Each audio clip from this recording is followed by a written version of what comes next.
Bismillahirrahmanirrahim. Descriptive Epidemiology, part 2. Now we will describe the disease in terms of time, place, and person distribution.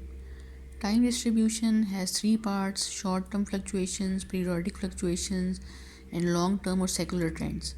Short term fluctuations, which is epidemic, is defined in three steps as occurrence in community or region, of cases of an illness or other health related events, clearly in the excess of normal expectancy. Now, epidemic is of three types: common source epidemic, propagated epidemic, and slow modern epidemic. Common source epidemic is further divided into two divisions: single exposure point source epidemic, which is point source epidemic, exposure to the disease agent in it is brief and essentially simultaneous. Resultant cases all develop within one incubation period of disease, example epidemic of food poisoning. Common source epidemic curve is explained as curve has usually one peak. One point of interest is the median incubation period, which is the time required for 50% of the cases to occur following exposure. Main features of point source epidemic are curve rises and falls rapidly. Epidemic tends to be explosive. All cases develop within one incubation period. Second type of epidemic is common source continuous repeated exposure. Exposure from same source may be prolonged, continuous, repeated, not at the same time or place. This outbreak continues beyond the range of one incubation period. Example, a prostitute is a common source in gonorrhea outbreak but infects clients over a period of time. Second example is well of contaminated water. Third example is nationally distributed brands of vaccine. Fourth is food. Epidemic tends to be extended or irregular in this case. A classic example of waterborne cholera is epidemic reaches a sharp peak but tails off gradually over a long period of time. Now, the second type of epidemic is propagated epidemic. It is infectious in origin, person to person transmission of an infectious agent, example hepatitis A, polio. Epidemic has gradual rise and tails off over a much longer period of time.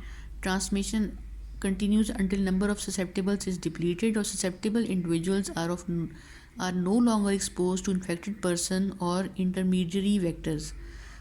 Speed of spread depends upon herd immunity, opportunities for contact.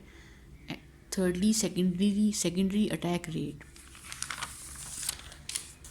Now the second part of time distribution is periodic fluctuations, which is further divided into two parts: seasonal trends and cyclic trends.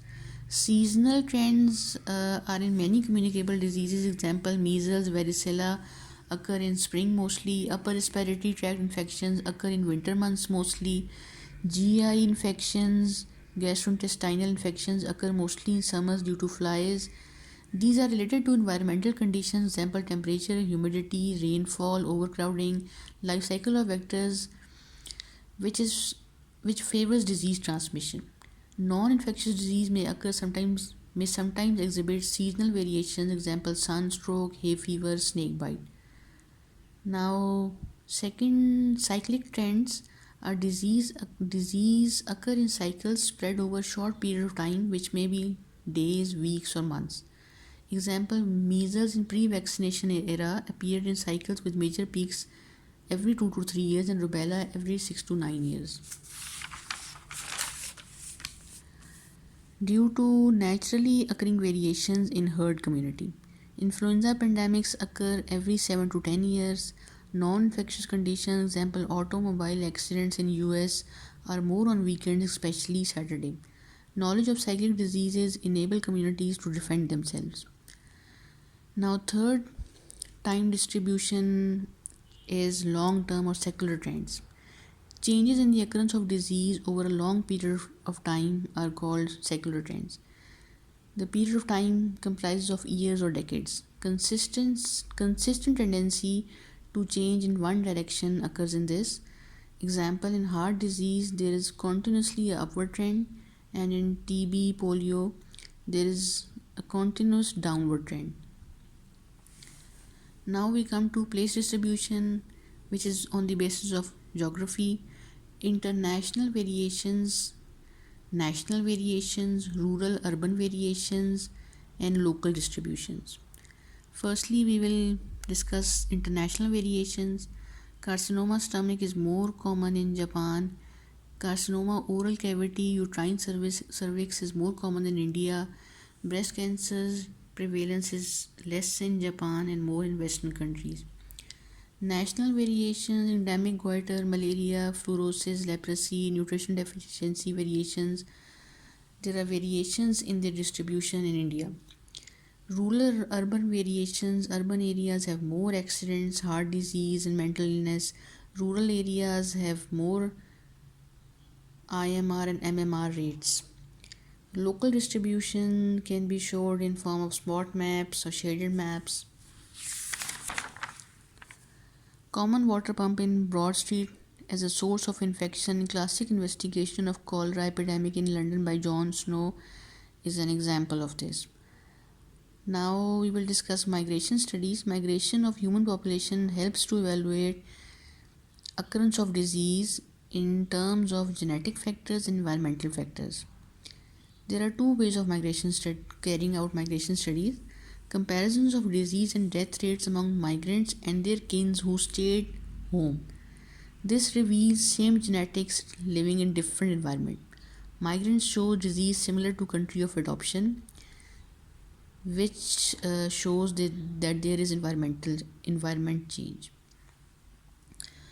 Second way of carrying out migration studies is comparison of migrants with local population of host country.